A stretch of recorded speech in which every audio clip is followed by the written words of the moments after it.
right, so welcome back to the PO3 Podcast. I'm just saying, like, So I was a part of the gang. You had to edit my voice, bro, because like they can identify me. So how many people did you kill? All of them.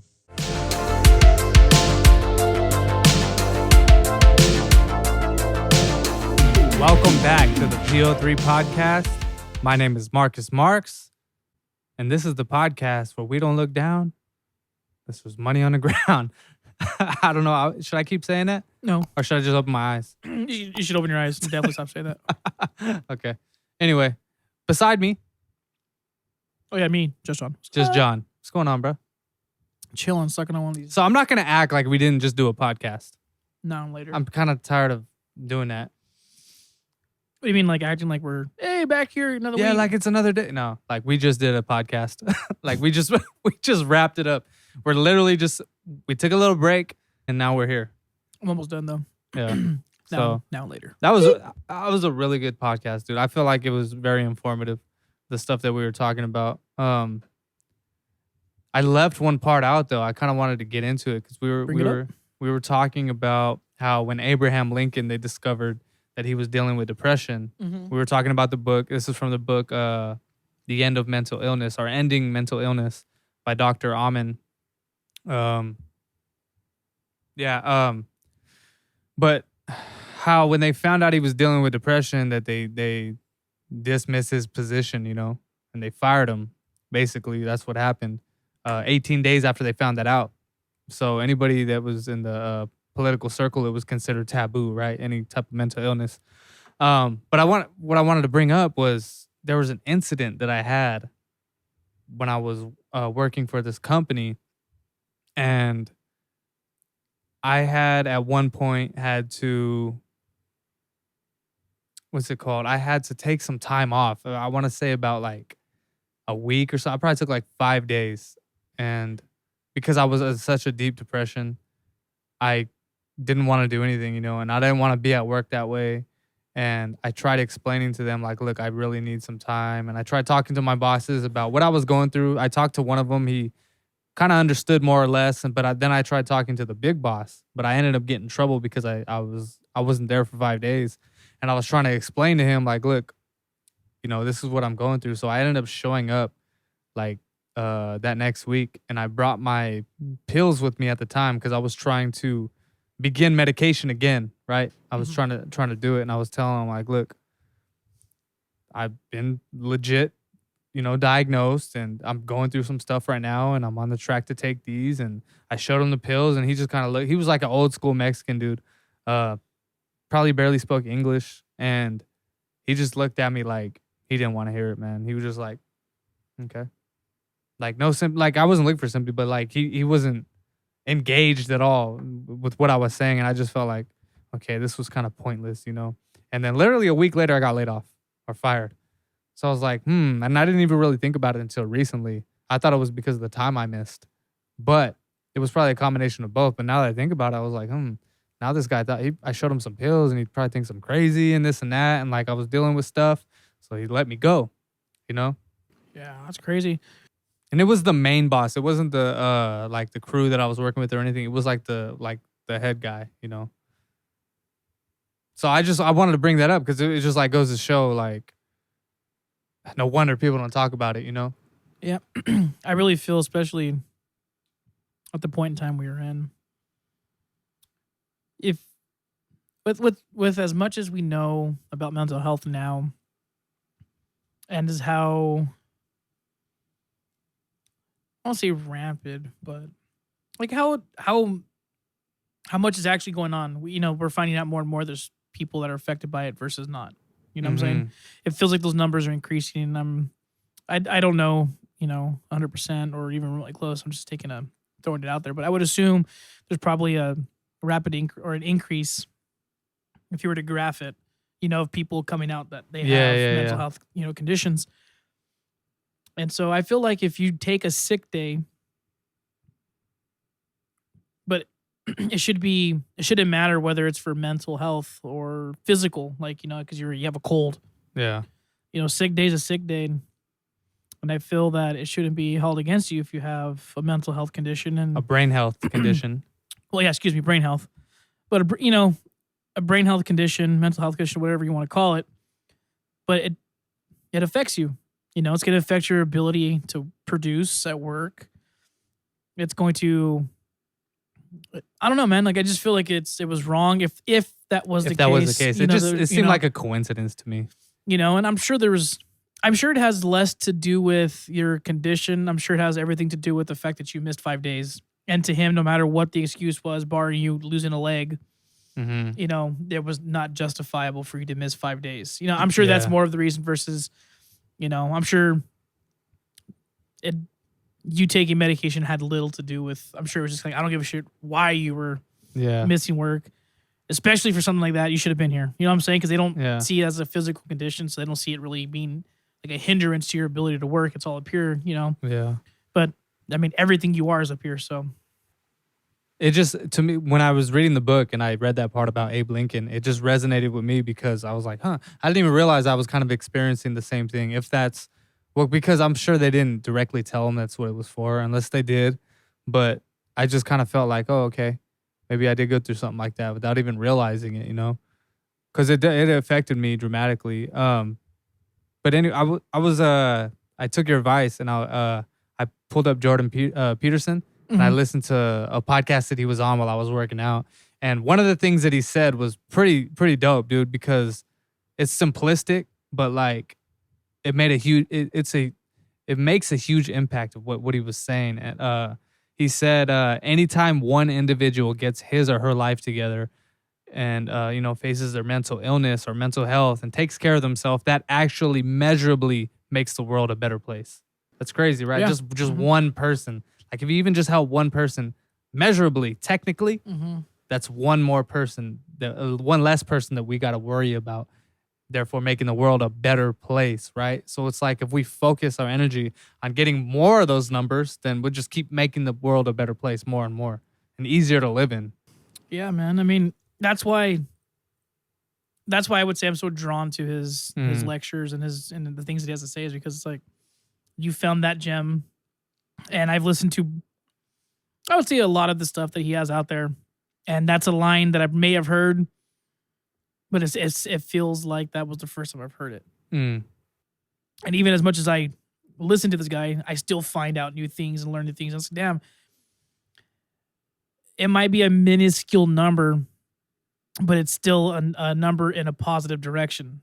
You know what I'm saying? It's like, this guy's a effing genius, man. Yeah, and I only got, there was a lot of stuff that he was saying. Like, where do you start and this and that? It's like, well, first you got to like calibrate your, like if you're trying to shoot a target, right? He said that first you have to know what you're aiming at in order to shoot it. I've heard this one, yeah. Yeah, can you elaborate on that? I've heard it. I can't repeat it for you, but I've heard them talk. But it was basically down the lines of him talking like, okay, first you got to know what you're aiming at, but then you got to learn how to aim. And then you got to learn, like it was breaking down the steps. It just wasn't as simple as that's what I want, go get it. You had to like break down each one of the steps that led you to ultimately hitting your target. You know what I'm saying? But dude, like something as simple as you want change in your life, plan the day you want to have. Like he's like, I think he did a thing with some people and he was kind of like, with some of his students. Yeah. I was like, how much time do you waste a day? Is it like 30 minutes, an hour, 2 hours?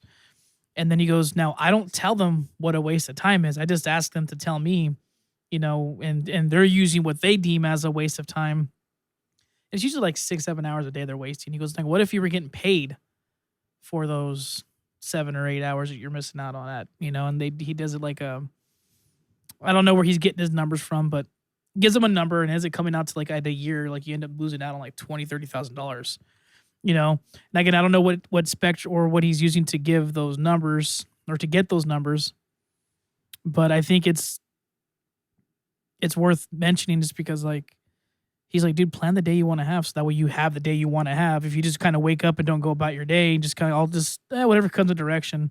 He goes, wake up at 7, eat breakfast at 7:30, brush my teeth at 7:45, whatever it might be, go get the newspaper, drive to the store, do this, that, and the other. And at the end of the day, you will have accomplished everything you wanted to do for the day. You Well, know? it kind of goes back to what he was saying with the target thing. Know what you're aiming at. Mm-hmm. You know, set a direction for yourself and then slowly but surely calibrate the direction you're going in, because you have to calibrate it. Otherwise, you're just going to be wandering aimlessly, you know, and going in a circle. Do you have you ever done stuff like that? Like write down and act on physically, like wrote down or in your phone or something like that? Like what you want to do for any type of plan, like maybe in your life? Because they say it's a good practice to have. Is No, like writing stuff down. but I need to. Yeah. I feel I can get enough done just without doing it, but I feel I can get so much more done if I were to do it. You know, because then it's almost like a sense of accountability for myself, because now I have it physically drowned. You know what I'm saying? Now I'm ignoring it. Yeah. You know what I'm saying? Versus kind of like, I guess if you have your mental checklist in your mind, I guess you can technically ignore it. But now that it's physically in front of me on a physical piece of paper, it's like now I'm just choosing, I'm going to put something over it so I don't see it. You know what I'm saying? And I think that would be beneficial to whatever I want to get accomplished done. Just actually physically write it down, then check it like a checklist. Just, okay, that's done. Okay, that's done. That's done. You know, toward a particular goal. Yeah, I find it extremely helpful. Like, okay, versus the times where I've written stuff down and the times that I kind of just wanted it to become a mental checklist. I find more often than none, the times that I write it down, I'm more likely to follow through with those activities or whatever chores I need to get done or stuff that I need to take care of. You know, like working out's a huge one. I can't just go off a mental checklist. Like I have to have a schedule. So what I did was I wrote it down, and I have Monday through Friday all written down in detail, like what I'm going to be doing on each one of those days, because I feel like it's structure and it has to be structured. Otherwise, I'm just going to, like you said, be wandering, or like I said, wandering aimlessly. You know, I don't really have a direction in which I'm pointed in to calibrate my my direction throughout the day, you know, and I feel like writing it down is a good tool to have. And like I don't do it either enough though, but I try to write stuff down on my phone and take notes on stuff. And I try to be thorough in that way, but it's still something that is like foreign to me. Like because I'm lazy sometimes, you know, and I don't always want to be writing down every single thing that I'm gonna be doing during that day. Cause sometimes, you know, you want to sleep in, you know, on your days off or whatever. Like I know for you get, you know, you get days in a row, right? And I'm sure in those days that you're off, the last thing you want to do is have to be structured, right? But like that's often the hardest part most of the time, because it's easier just to kick back. Yeah, as I'm progressing through my life, there's gonna be more things throughout my day that I'm going to have to tackle. You know, as it currently sits right now, I don't really have much to worry about other than myself, and most of those things isn't really that important. You know what I'm saying? If I have something that's like that needs to get done, it gets done. But I don't feel like right now I have a whole lot going on that would require me to write stuff down to make sure it gets done. But I know as I progress through life and my relationship with my girlfriend begins to evolve into more, then there's going to be a lot of stuff I'm going to have to get done on a day-to-day basis, you know, and I feel like writing that kind of stuff down would help me stay on track so I don't forget something, you know? How are you with like procrastination? Oh, I will raise my hand 1,000 times to say that I'll put it off until it absolutely can't wait. You know what I'm saying? I mean, I try not to be that way. So for me, I tried to take the approach, I'd rather get it done now rather than later. But there's those days where, yeah, right now kind of sucks. I'll do it later, you know? Do you work better under pressure? Like knowing that deadline is coming? And then you're like, because you procrastinate it, and then it's just like, then you get it done. No, if I know something, if I have a deadline, I try to get it accomplished as soon as I can. So that way, if it doesn't go right, I have time to adjust and fix the problem. So I would hate to put it off to like, okay, I have exactly 2 hours to get this done. Then an hour and 22 minutes in, I encounter an issue. And now the remaining time is going to be spent trying to fix it and then get the job done. Versus if I would have got it done earlier. Then creating more stress. Yeah. That's typically how I try to operate, but I'm human. So there's times where I'll put it off and be like, oh, yeah, I didn't anticipate this happening. Now this is really screwing me up. Yeah, you know? Yeah. I'm bad with that. Like procrastination. I guess I'm one of those people that work better under the pressure when it comes to certain things. I don't know why. I just like the anxiety that builds up towards the deadline or whatever it is that you have to accomplish within a certain period of time. I just feel like I don't know, most of the time at least I normally put it off until I'm forced to do it, until I know it's all right, now it's game time. Like I gotta lock it in now and get my ducks in a row so I can accomplish the task, and then usually I'll knock it out. Because what it does is it forces me to be there and sit down and say it's a podcast I gotta edit. I have to do it. Like there's no choice now, right? I have to do it versus I know that it's not due for a couple weeks. So I'll just let it sit, But I don't know, man. I'm trying to work on that. Like I don't want to have like when stuff needs to get done, I just like to get it done. Like making your bed, for example. If you got to make your bed, just make it. It's a good starting point. Doesn't Jordan Peterson talk about making your bed too? That and clean your room, but yeah. Okay, yeah. I think we've talked about this before, but yeah, I like to do that, and I make it every day because it just like sets the day up. It's just like, well, okay, if your covers are wide open, it just makes it that much easier for you to climb back in bed. So I'd rather just make it nice and tidy, and I don't, in my head, it's just like I don't want to mess it up, so that's not going to be a place that I'm going to go back to. It's only up from here, That's how I look at it. Makes at sense. least, yeah. Good way of looking at it. Yeah, because your bed's already messy. I mean, it's just like it's not gonna make a difference whether you climb back into it. But once it's already made, and depending on your setup, if your pillows are nice and for me, fluffed. I'm gonna go to the couch. Yeah. I don't want to mess with the bed, but the couch is good, so I'll go there. Well, yeah. See, I mean, we could, but like, I don't know. Like, that's another reason too. Like, a lot of people don't have like TVs in their room because they want that just to be the room where they dedicate only sleep to and maybe conversation. But they don't want any distractions. And in our living room, we have a small TV, but there's nothing like hooked up to it that's gonna allow you to, like, unless you like plug in an external DVD player. There's really no purpose of having it. It's just there, because we don't have any other place to put it. So the couch doesn't work for me. Like I won't go to the couch, and like I rarely spend time on the couch. I'm up most of the time during the day, like working on stuff like this, or working out with the free time that I do have, or just I do get stuff done. And like I said, I know how to keep myself busy. So you say you work good under pressure, though, or you work better under pressure? Yeah, I think so. I've come to learn that that's kind of how I operate best. But like I said, I'm trying to work on doing it when it needs to get done. That way I don't add any more unnecessary stress in my life. I'd rather have that as a preventative, just working on these habits, because it is a preventative stress. It's just stuff I can work on. Yeah, I wouldn't say I work better under pressure. I'd say I work efficiently. I'd probably work about the same, as I would otherwise not being under pressure. I just things happen, and I'd rather have the time to make adjustments versus like you said, like, oh crap, it didn't work. I was already stressed. Now I encountered one or two things that I wasn't accounting for, and now I have so much more on my plate. It's making it worse, I don't know why this reminds me of that, but remember when we used to play poker a lot? Mm-hmm. That was fun, dude. I remember it coming, like, we would literally play from like, I don't know, 10 o'clock at night to like 6 in the morning. I remember one time me and Andrew had like a showdown over at Sean's house. I don't know if you remember it, but I think you were there. And it was him and me, just like, we ended up being it was like the last pot was me versus him. And we were outside, and it was just like 6 in the morning, dude. We were just going back and forth. We just kept back and forth, back and forth, back and forth. I think he won eventually. But it reminded me of that just because of like the pressure that comes with that, coming down to the last hand. Like, all right, what is he holding? Like, I can't let my poker face go now. Like, I've come this far. Like, just hang in there. You know what I mean? I feel like that has to do with like a little bit of pressure, working good under pressure.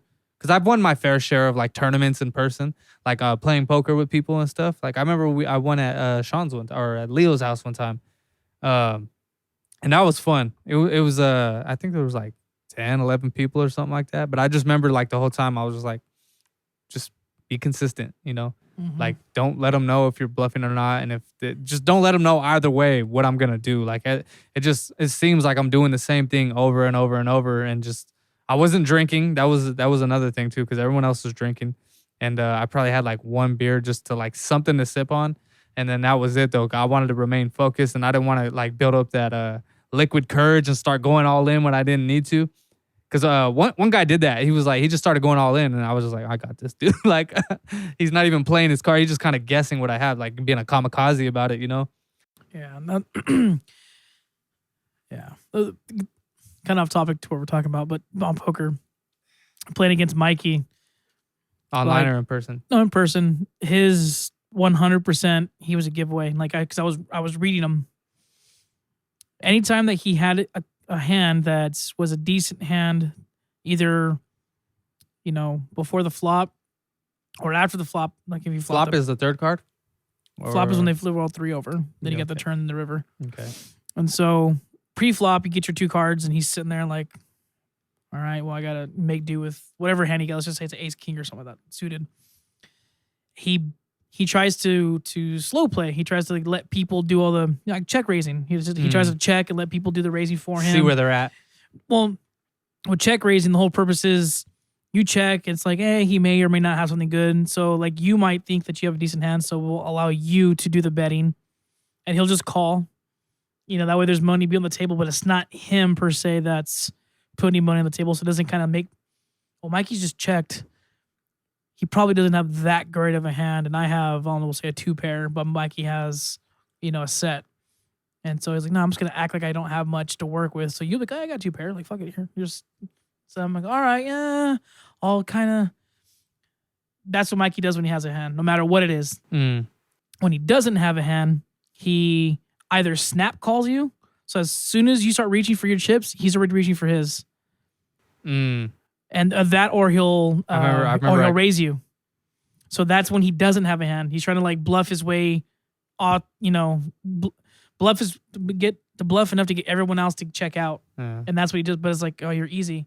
And like, I can't give you an actual statistic, but the majority of the time when Mikey does, like, you're like, yeah. Mikey instantly grabs his chips and starts counting out whatever you're counting out. Versus just sitting there and just analyzing.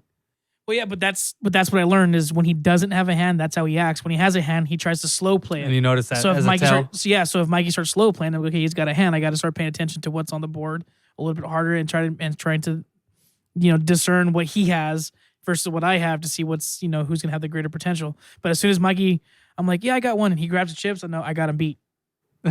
Or there's a good chance that I have a beat because every time he doesn't have a hand, he does a snap call. He'll be like, you're like, oh, 20, and he's already out there waiting for you, and then he'll like raise. It's like, you. okay, I'm good then. I'm not gonna call him because obviously he has something here. I remember I got Andrew like that one time.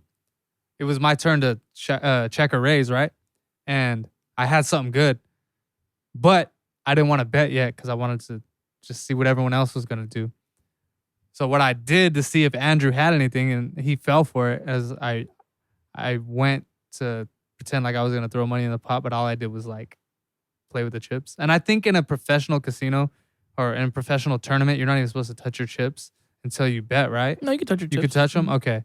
Well, what I did was the only difference between that is they can call time any person on the table, and then you have a minute after that to make a decision. Yeah. So I took my chips and I like I was gonna bet, but all I did was I didn't throw anything. I just went like that. And as soon as I did that, I saw him reach for his chips. So I knew he was gonna call. So I was like, okay, he has something better than me. So I was like, I'm good. Check. And then I saw what he did, and then I think he only fell for it like one time, but I was like, a lot of people will fall for that. So it's a good tell though. Like the fact that he probably didn't even notice that he was doing it. Well, yeah, I think a lot of people have their I mean, that's what they call it a poker face. You're supposed to show nothing.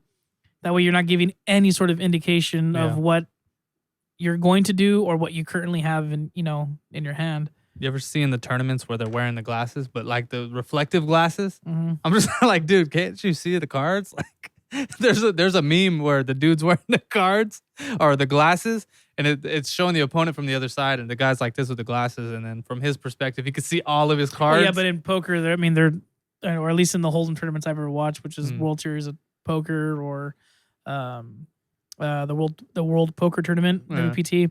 When they're looking, they're like this, and they don't ever have their cards in their hand physically. They're always down low. They just kind of lift up so they can see the corners. They know what they got. They put them down. Yeah. So that's what you're probably seeing is idiots playing at home or something like that. Because no, but it was just funny that like obviously you don't want anybody to see your card, but you're wearing a mirror on your face. Yeah. You're wearing a mirror on your face. I miss playing poker, man. I haven't played in a long time. Same here.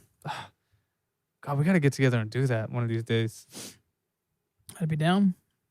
I like to play for money too. Like I don't want to just. No, for me. The only remember- way I will play is with money. I think you used to get super mad though. Like I remember you like actually getting very mad because I forget who it was. You.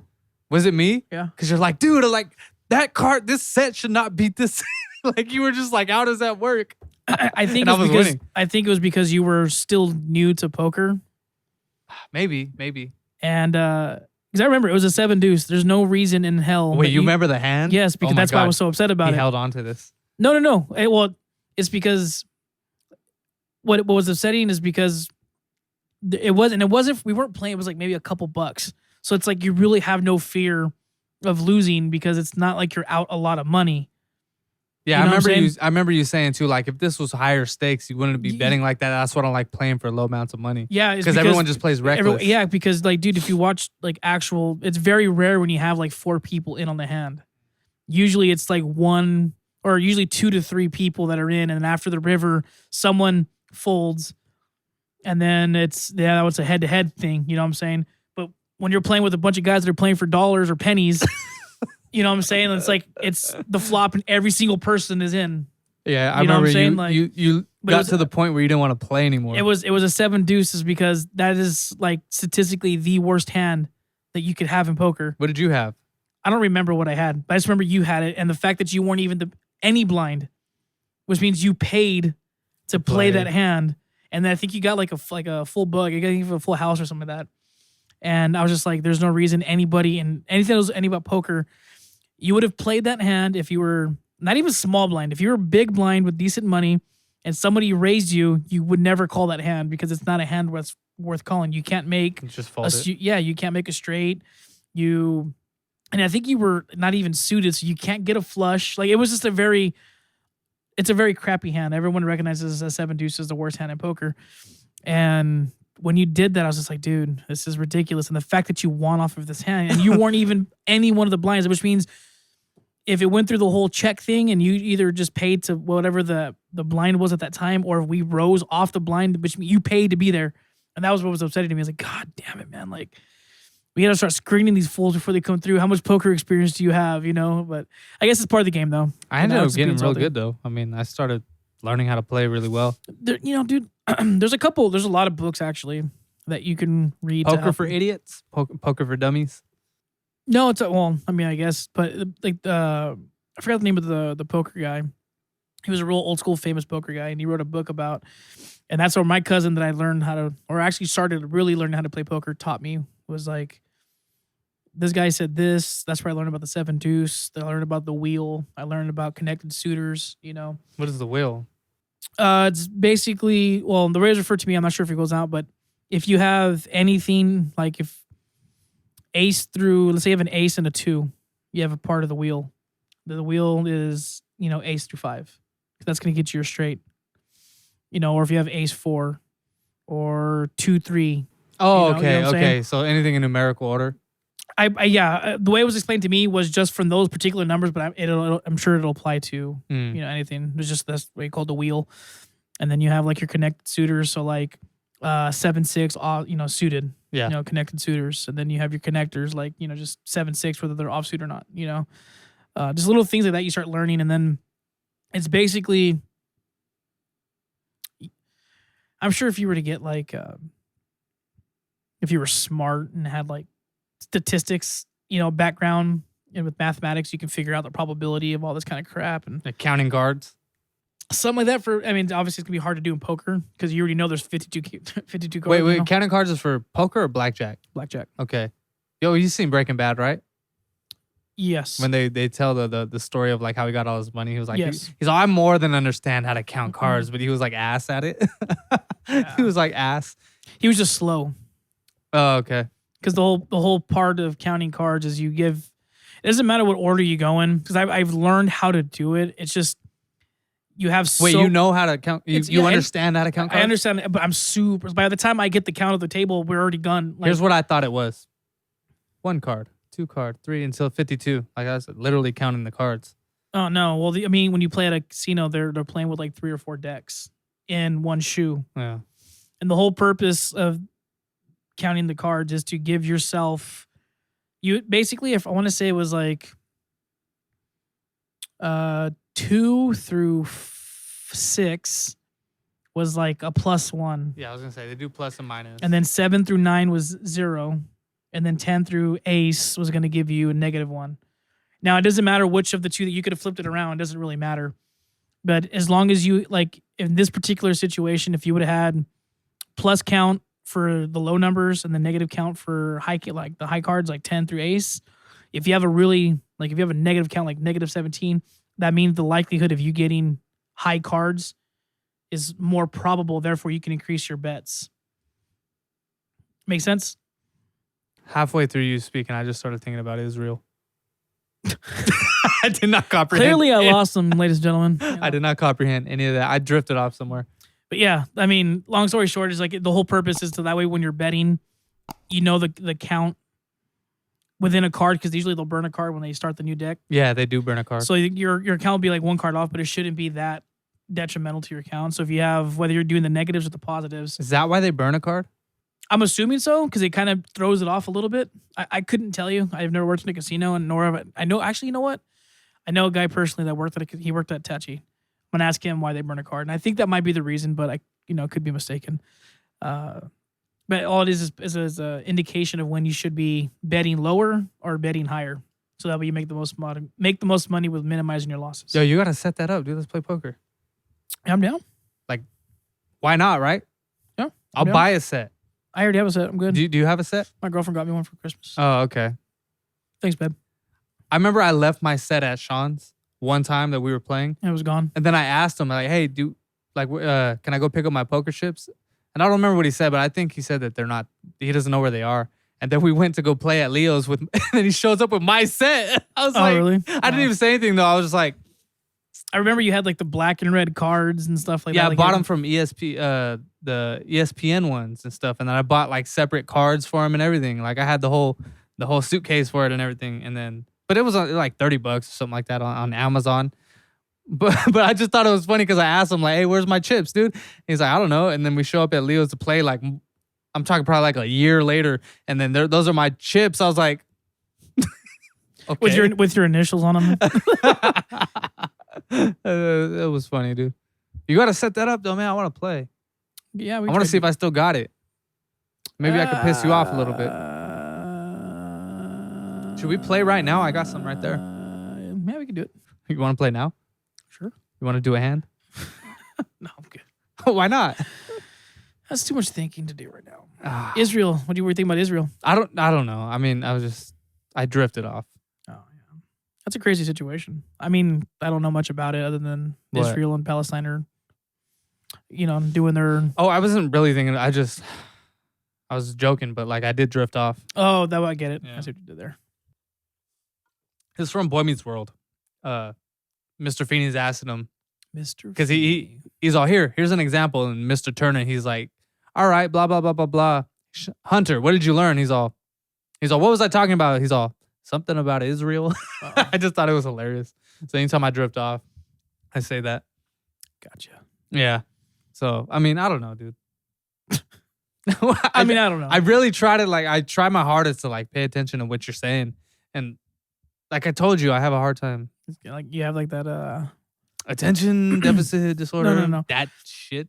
The monkey with the symbols going on in your head. Maybe not that bad. But also I'm trying to pay attention to I wish I had a guy to do all this stuff, right? A guy to pay attention to the camera and then the audio and stuff. So because I have to make sure everything's running.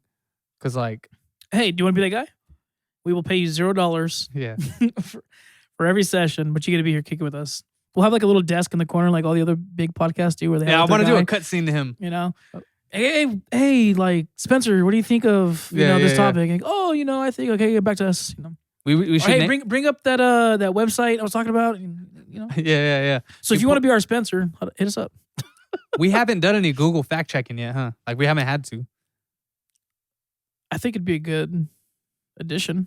Oh, to have somebody extra here? Mm-hmm. Dude, like I said, I want to have guests, right? So we can No, I'm not talking about a guest. I'm talking about he's checking audio, he's checking video, if we need like an article brought up, they well- can bring it up onto the screen. And Well, this ties into that though, because in order to like hook him up to the mic and stuff and like have him as a separate setup, I would need another input interface because mine only allows 2. well, we're gonna have to get a third. Yeah, going back to I want Or to have guests as I can't right now because we only have 2 mics. Well, we're gonna put our Patreon up enough. And Patreon is just gonna be me like stuff me throughout the day, like, you know, what I'm doing. Like I'm gonna let you in on all the secrets and stuff and like, you know, what I do during my day. That's normally what they do during Patreon. I'm just like, if we ever did a Patreon, that's what it would be. It would just be the vlog channel is basically what it would be. So here we are, guys, behind the scene. oh, I've done that in the vlogs before. I just haven't put them out. Like I've only put out 1 vlog since I started doing this with you. And that's like old footage. It was from like 2 months ago or something like that. It's like older footage. So I haven't done anything new. I just haven't had the motive to like go out and like catch a B-roll and go to different locations. And the only things that I've done is like I documented when I took my medication, you know, and that was it. So I don't know. I don't have the desire to do it right now. I get more. I mean, we're doing 2 of these every time we meet up. So it's like there's a lot of work already right there, you know. But I do want to have some stickers and stuff made. Pretty cool. Yeah, dude. And I remember Victor was talking to me about this. Victor Jr., I guess he invested into a company where like if I was talking to you about, all right, I got this podcast, right? Well, where do I find it? All you got to do is you pull it out and it's like a credit card and just tap it on there and it takes your phone directly to that link and it pulls it up on there. Like that's a good quick way to like promote, you know, if you're anywhere and you're talking to somebody, just pull out your wallet and I'll get more information on that. Oh, that's interesting. Because I told him that because he used to drive Lyft. I was like, dude, why don't you have like that card like taped to the back of your, you know, of your rides and stuff in the back of your seat. That way, if you're promoting it like you say you are, just have them tap their phone on that and just it'll pull our podcast right up. You know, I mean, it's simple. Not a bad idea, actually. Oh yeah, and it's a legit company, so I wanna ask him like, yo, what is the name of your company so I can get these cards for us? You know, it's just a card and it works like a Visa card with a chip. It works just like that, but it's like tap it on your phone and that's it. Cause dude, I wanna grow this channel, but it's like, you know, I can't make people click. Yeah, we can. I mean, I know there's got to be ways to do it, but it's like most of the time people invest lots of money into advertising. You know. Oh yeah, of course. It's more than 50% of growing a channel. We just got to continue to put out good content. Make people want to click and listen. Do you watch these? Actually, I've watched every single one that we've done. You haven't like listened to the audio versions, have you? Just the video ones? I wasn't aware there was audio ones. Oh yeah, so 1 through 10 is all audio. And it's crazy, like the evolution and the rate at which this podcast grew from where we started. Like our first episode that we ever did was on that mic right there. And it's a single mic. And I just had it set up and we were on the couch at his house and horrible audio. Like you can hear the dog in the background. My cousin's doing dishes in the background and stuff. And like the traffic's going by and you could barely hear him. And like the mic's not on me or him. It's just in the middle so you can kind of pick up the sound. And then we did that up until episode 6. And then I went and got these mics right here. And then I got this desk. And then like I had a whole little legit podcast set up just for audio. And then I was like, dude, if you really want to do this, I was like, I'm taking this very seriously. If you really want to do this, the next step to this, if you want to take it to the next level, is we got to do a video podcast. Like that's the way and that's where it is right now. He's like, yeah, I'm down. So I went and got all this stuff and here we are, dude. And that was within it only took us 11 episodes to be on video and like everything you see here. And I like seeing that though. That's why I want to leave, like, even if they are crappier episodes, like I want them to grow with us, you know, watch the evolution of our channel. I'll go back and check them out. I said, I've only watched the ones that you and I have done. Yeah. So but I'll go back and, I mean, you don't actually, have to. no, because it'd be guys to kind of see like the beginnings to where we're currently sitting. I watched a couple of your vlogs. I lied. I did watch a couple episodes after we agreed that I would be coming on the podcast and okay. doing this. I wanted to see what the content, you know, you gave me like I guess it's like a synopsis of what it was going to be like, but I wanted to see what you guys are actually putting out there. So I went and watched a couple of the videos. So. Oh, okay. Yeah. See, look, like episode 1 through 10 And I don't have 11 out there. I took it off the page because it was horrible. Like the lighting was really bad. It was super dark. You couldn't even see my face and everything. Audio was cool, but like I should just put it up on audio. You were looking like one of the guys from like they get interviewed about like CIA files and they don't want their face and identity out there. You could just see my teeth and that's it, and the whites of my eyes. Yeah, I was a CIA agent. Like talking with like those voice masking shits. Yeah, it was super bad though. Like that's why I didn't even put it out. I was like, well, because on the next episode, I like nailed the lighting almost. Like it's not as good as it is now, but I pretty much like got it, you know. Like the audio, if you can hear it, like and kind of put you in a space where but anyway, like the audio is like super horrible and stuff. And that was 7 months ago. So from episode 7 months to now, think about that, dude. That's pretty like rapid evolution, you know, evolving. Yeah. I just think so because like I'll tell you what though. I mean, sorry to cut you off, but the when I first walked in here, I was like, holy, this is. I was like, for me, it felt like this is not a joke. You know, it wasn't just like one microphone. You know, I'm just saying, like, granted, I saw the videos prior to, but it's just like you see it. I'm like, okay, well, what's going on? Then I walked in, I was like, dude, there's lights. You know, I can see myself on this TV right here. You know, and like, I got these crazy lights in the background. You got a these, sign. Well, this is before the sign. You know, okay. but I was just like, I don't know what I was expecting when I walked in, but what I see here in front of me now. That's what I'm curious to know. Like, what did you expect? I don't know. Like, I said it a lot. Like, all I knew was there was a podcast and we'd be sitting down and I'd be on a freaking camera. But how this was like the production behind it, you know, it's just like there's no context. Yeah, like of how like you think about if you don't know anything about music production, you're just like, well, you don't know how it's created until you walk into a studio. You're like, oh, this is how they make it. Yeah, you know, and then so like all I saw was the finished product on YouTube. You know what I'm saying? So like all I saw was like, oh, okay, there's some purple lights somewhere. You know, they're sitting on a nice looking desk. They got some microphones. Cool. Didn't think anything remotely close to lighting. I just figured this was like your natural, like, it sounds stupid to say that, but it's almost like, oh, it's just, I don't know, he has his lights on in his house. I didn't see that there would be these kind of lights here that do these specific types of jobs, diffused. Excuse me. Should I show what it looks like without the lights? If you'd want. But like, my point being is just like, it wasn't anything that I was expecting, you know, and then like, I'm not big on being on camera, you know, so that was a huge change for me. And I have this crazy 4K capable camera that can see like my zits on my face and stuff, you know, and that was trippy. And then we have the TV here so we can see how everything's set up and how everything's flowing. And it's just like, this is, I don't know what I was expecting, but it certainly wasn't this. This is much more, I guess I was expecting like the, like the demo version of FL for podcasts. Like, no. Like an iPhone recording us. You know what I'm saying? Like, I guess that's what I was expecting because I wasn't expecting anything remotely close to this caliber of production quality. That's crazy. Yeah, and again, it's not a shot at you. No, I know, as such, but it's just like I'm assuming that's what I was expecting because I was totally taken back. But I was like, damn, dude, I got these crazy ass lights here and there's diffusers on them. Or it's a poor man's diffuser, but it definitely works. But it works though. You know what I'm saying? And it's a workaround. But it does the job. But it's again like if you were to take the poor man's diffuser off, it's like, dude, we got really crisp lighting. You know what I'm saying? Like I guess I've said 1,000 times, I'm being redundant at this point, but wasn't expecting any of this to put you that way. You should have seen what I had before. So I had a vocal booth, right? When I was doing audio engineering, when I first started like doing it at the house, I repurposed it and I made frames for diffusers and I put big old sheets over it and I had it boxed over and everything and they were like square rectangles, you know, that fit perfectly over the lighting, but it was just too much to break down and set up every time. It was like the most annoying thing. So I just like, let me just try some freaking pillowcases and it put them on there. I was like, oh, this works way better. Like, and it's super easy too. All I got to do is pack them up.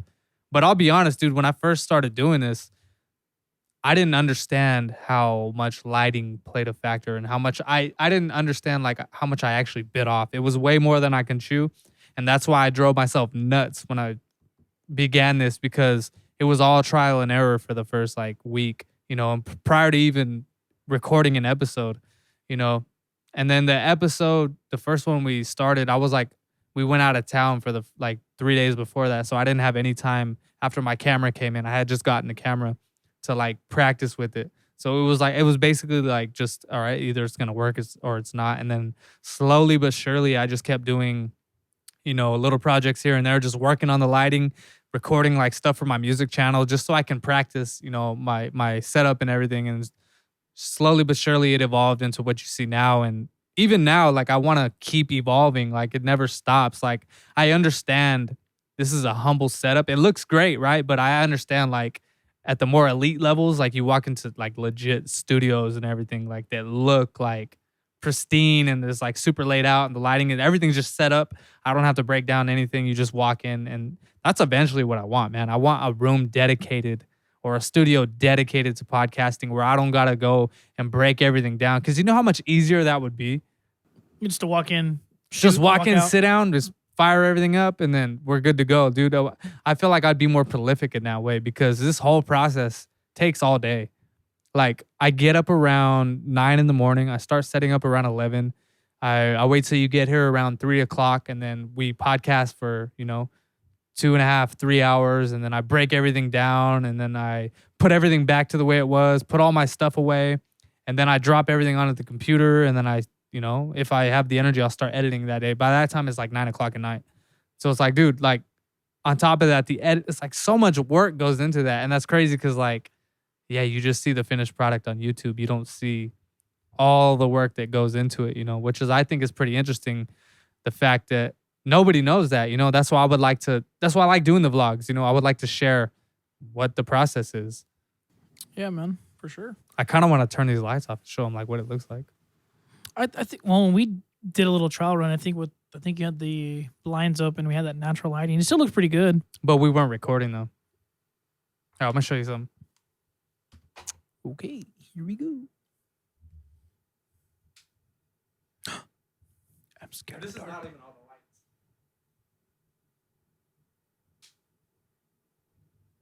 Let me see how this looks. Does it look cool? Nah. But look, I'm just showing you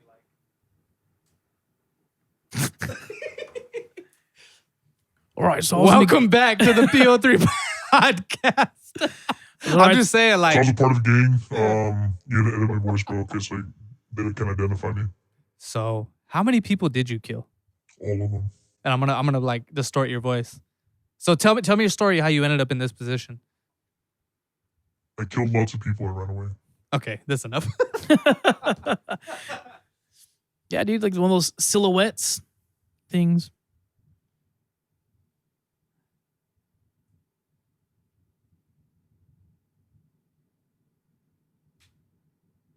Yeah, lighting is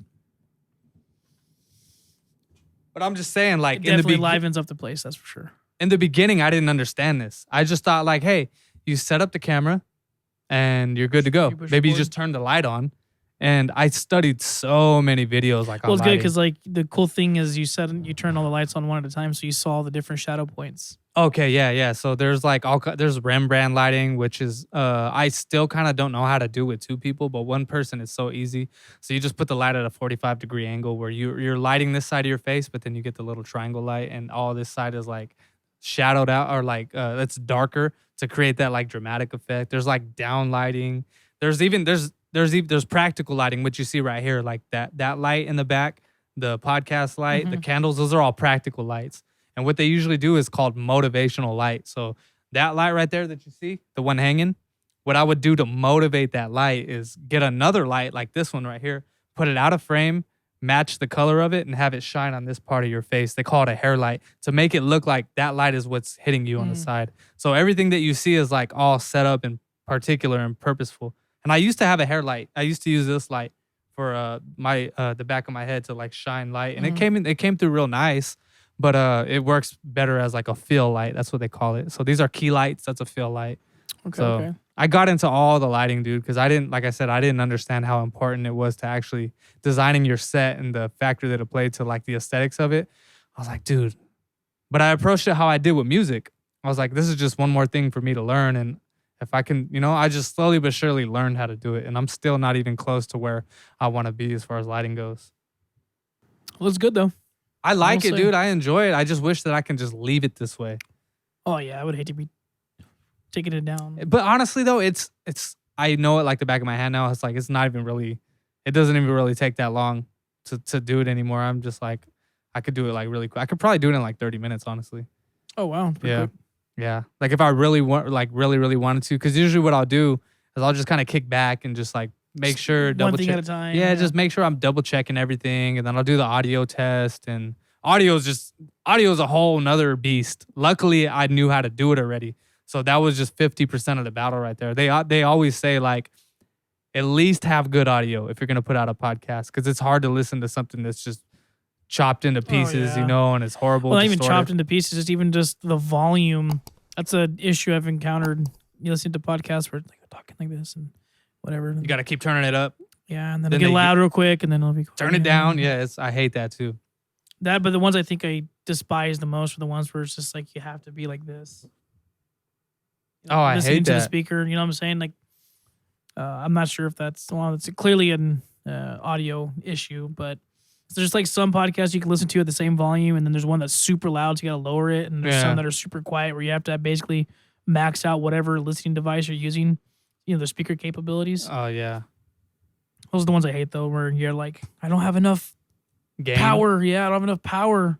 I've experimented with these ones though. Like I'll put it at a regular level, like where you can hear it, but like I also like I mix it more or less the same every time. But these last few, I've been adding a little bit more oomph to them, you know, and just making it more full, because I can definitely tell the one I put out to the recent ones, they're all good, right? But like I don't know, I just like I said, keep trying to evolve it. There's always room for improvement. So yeah, because I often compare it to like other podcasts. Like I go back after I put one out, I'll listen to our audio, and then I'll click over to another one, like a Joe Rogan one, and see where their volume's at, or see what their lighting looks like, and just try and like replicate it or make it look better, even, or sound better.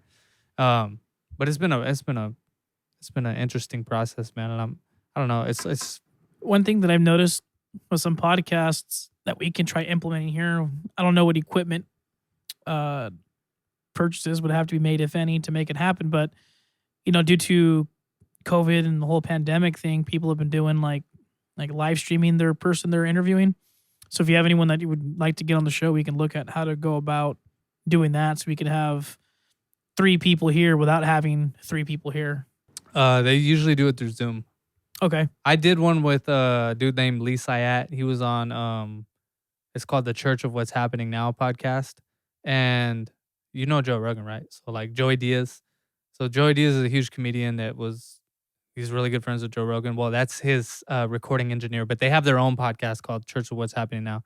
Or they had, it ended. It was like, it aired for 7 years, and because of COVID, they went their separate ways, and, you know, but he has his own podcast now. But I did it with him, and it was about like a fitness transformation, and it was through Zoom. So I set it up just like I did this, and then he called me through Zoom, and then we did it through Zoom. So, but I don't think he's gonna put the episode out because so when I emailed him originally, I didn't know that it was like morbidly obese people making their transformation all the way to like cutting like 100 pounds and stuff like that. So I emailed him telling him like, hey, look, I struggle with this and that, and I'm in the process of doing a fitness transformation. And you just weren't big enough. Yeah. So the first thing that he asked me right when he got on the podcast with me, he was like, were you ever big? Oh, really? And I didn't know how to take that, right? But I was like, because in my head, it was all about the struggle, you know, and I was like trying to explain like the mental weight outweighed the physical for me, but still I wasn't healthy. You know, I was skinny fat was what they call it. Because, dude, like it all goes to my face is what I was trying to tell him. Like it all goes to my face, and I was developing like rashes and stuff from being so unhealthy, constantly eating and snacking and indulging and comfort eating. Like I was telling him all that to like kind of justify it, but like his road that he went down was like way worse than mine when it comes to like fitness and stuff like that. Like the transformation would be a lot more dramatic, you know, because granted, the most that I lost was like 25 pounds in those 55 days. But to me, that was significant. You know, I made it like a severe transformation, like you mentioned. And so through the podcast, it seemed like he was going to put it out. He just said 4 to 6 weeks, but I don't think he's going to put it out. So when should this? I think it should have been out already. Okay. And then also, I just think he felt bad because we had a good conversation and he was a nice dude. And it was cool to talk to him because I would listen to their podcast like every night and fall asleep to it. And they would crack me up, dude. Him, like he's a big old stoner and stuff. And Joey Diaz was funny too, dude. yeah, him and him. Yo, you gonna go fuck yourself. You know? Yeah, cocksucker. Yeah, his raspy ass Their voice. like their chemistry was so crazy. So just even talking to him we're all worth it to me, you know. But I don't think he's gonna air the episode just because like You didn't fit the demographic. I didn't fit the demographic and the criteria, but well maybe the criteria but not the demographic. But I was super happy to do it. But dude, speaking of that, I'm on this coming Friday is week 10. So the last time I would talk, I'm tired of talking about 2019 already because I want to get past that. And like I was like Uncle Rico living in the past. Like coach would have put me in fourth quarter. Things would have been different. What's 2019 your first physical? Well, I've attempted to do this fitness transformation for years, right? And I just never did it. So 2019 was the closest that I ever got to it. So I worked 3 or 4 months and then shed those 25 pounds and got in pretty good shape. I'll put the picture here. Because I showed you that transformation, right? I believe you did. I'll show you it again.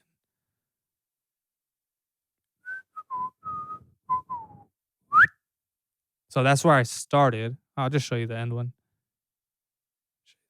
Yeah. So. Oh yeah, you saw me this one. Yeah. That's a big noticeable So difference. I've been like trying to get back to that guy, and I'll put the picture right here. And I've just been obsessing over it. You know, that's why I'm so sick and tired of mentioning 2019. Like I did like, all right, let's get it done now so I can talk about now and just maintain it, you know, so you can see it where I don't got to talk about it.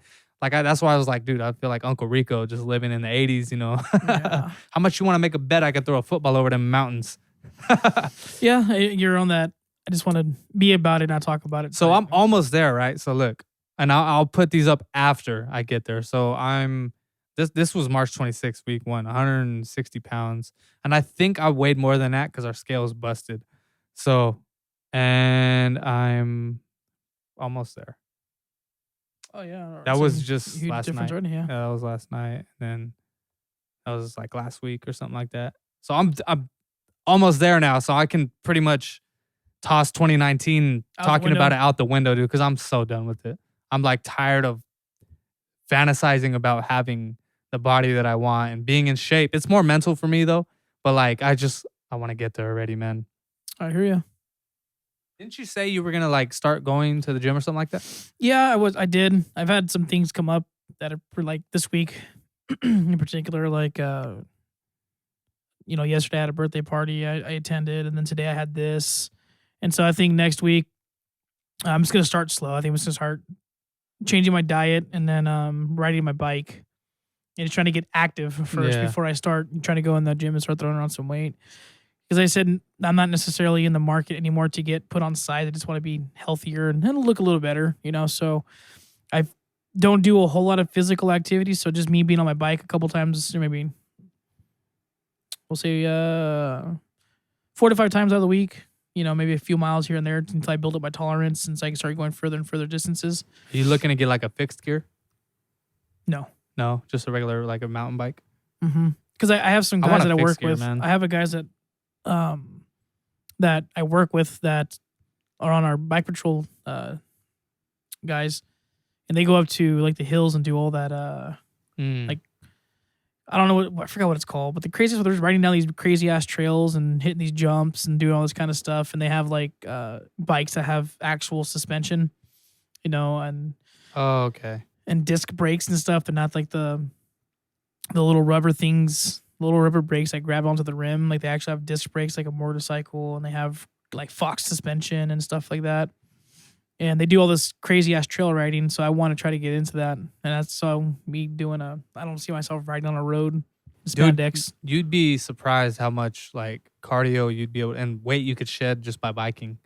Oh, that I'm aware of, but I just don't.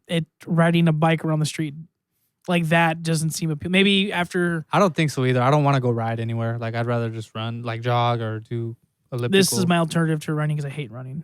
I enjoy running actually, but every time I do it, I get hurt. So I have to have compression tape and stuff on my ankle and on my knees when I run because I will get hurt. And even in high school, this was a problem when I ran track. I tore my what is this one right here? Quadricep? Yeah, I tore the big one right there. I remember I was running. It was practice doing the 100-meter, and at the end, I literally went down and I fell flat on my face because my leg gave out, and I was like and then I had to let it heal and stuff. But I always had problems with like this side of on my left side, But dude, I would like to work out with you, man. Yeah, whenever I get back into that aspect or that particular portion of, when I get back into weight training, I'll let you know. Granted, I like doing everything by myself.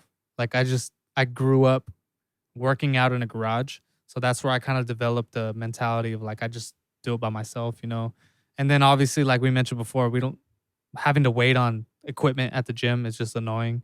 And then I'm not huge or anything. So it's like you get dudes in there that are just like, okay, he's been doing this since he was born. And you could tell. Mhm. And it's like, Yeah, I feel you on that one. For me, I'm the opposite. I like the gym. I like the environment. To me, it produces the atmosphere that I need to get myself into the game. And then, I like having the multiple machines and equipment around to, give me what I need out of the gym. And I like working out with at least one person because it's like it gives you that. You can demand more out of me. You know what I'm saying? Like that one, like, I think I'm done. And usually I try to do it because I'm trying to be safe. Like I don't want to go for that 1 or 2 extra reps and then the weight come crashing down on me because I can't get it up the third. You know what I'm saying? So for me, when I have somebody there with me, okay, I can push it a little bit harder because now I have someone that's watching out for me. They're physically here with me to watch me, So. Yeah, I mean, working out with somebody is dope, but like I like to, if I can't, like I know how to push myself now, I'll often talk to myself in the mirror and call myself a bitch and a pussy and, like get through it, like when I'm starting to feel weak. I got you. Like my boy, Johnny, when you go to the gym, like I said, I always err on the side of the caution when I'm by myself. When it's with him, like, dude, I think in my last little fitness thing when I started at the end of February and stopped like toward beginning of April, I think I dropped like 20 some pounds. I think it was 27 pounds I dropped. That's a significant But loss. I started, granted at the beginning wasn't healthy. I wasn't eating. I was just kind of going through some stuff. And so it was just like a very unhealthy drop. Nonetheless, I did it. But what I took from it was I was like doing a plate. I'd get through like my 8 or 9 reps at a plate, 135, and then kind of just like fizz out. It was like going strong, and all of a sudden, boom, I hit a wall. That was from the food, huh? Not eating. That or just because my muscles didn't have the endurance anymore, But then he would sit there and make me get 1 or 2 out. And then before I know it, I was within that month and a half, dude, I was back pushing over.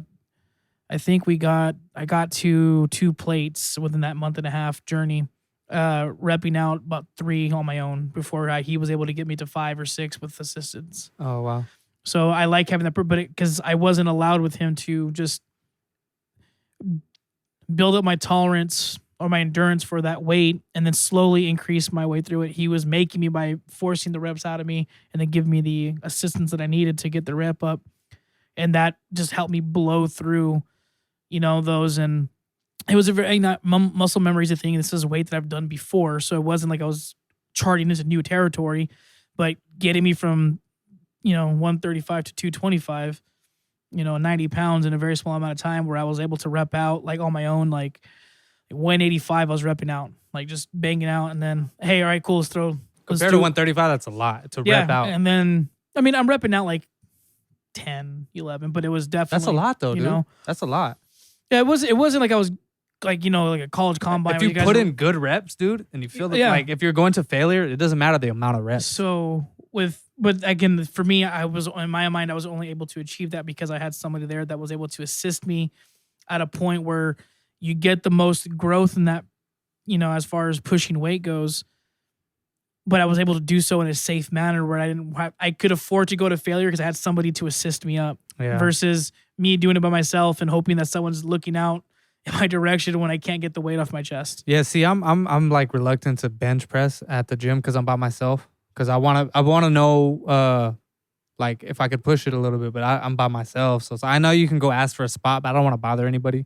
So it's just like I haven't benched yet. So all my workouts that I do are dumbbell flies here at home.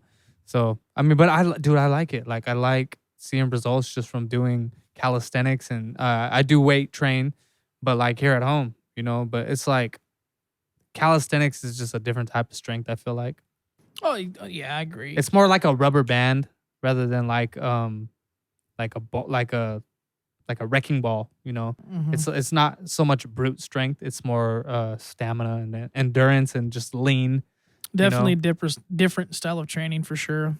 But I don't think I could ever solely rely unless it was like the end of the world. I know. I And, remember you know, saying like that. I need to have the gym for me to do that. Like, so, but yeah, I mean, like I said, hopefully next week. This week was, this weekend and this week was kind of chaotic. So hopefully I will kind of fall back into my normal week to week routine, and I can squeeze in that. And I'm not trying to rush into it. I don't want to put a sour taste in my mouth, so to speak. I just want to Yeah, of cruise course. through it, start making these changes, slowly, and go from there. So That's what I did, man. I took baby steps. Like I said, I took the first 2 weeks just to diet and stretch before I did any push-ups. I would do my 1 or 2 here and there. Then like the weeks to come, I would slowly start implementing a workout, do what I could, work till failure. Wouldn't be very much, but then slowly but surely, I'm able to bang out like 55 push-ups in a row now versus, I couldn't do any, barely 20 and I'm struggling. So it's like I'm seeing the progress, but I love it, man. It's just like it's playing. And that's another thing too why and like being on this medication, because you know how you have those crazy weekends sometimes where it kind of sets you back if you drink or you eat unhealthy. I can't drink on this medication, because it's gonna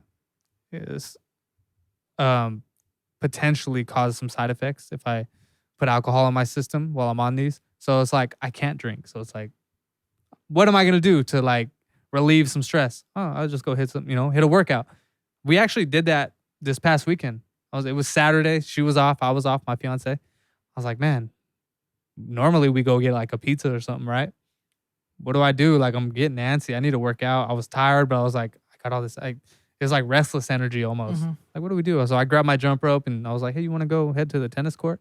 Turn on the lights, and I was just probably did like an hour of cardio, hit a bunch of push-ups and stuff, and I was like, that felt good, man. I was like, I'm glad I got that workout in. That's why I'm sore actually now.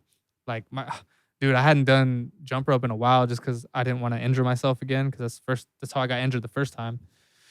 And I'm glad I did that though. I even went out and bought another jump rope, like a speed rope and everything. So that's cool. yeah, I'm supposed to do abs after we're done here, so I gotta conjure up the strength to do that. There you go. I'll probably just do it on this desk here. Nice, record it.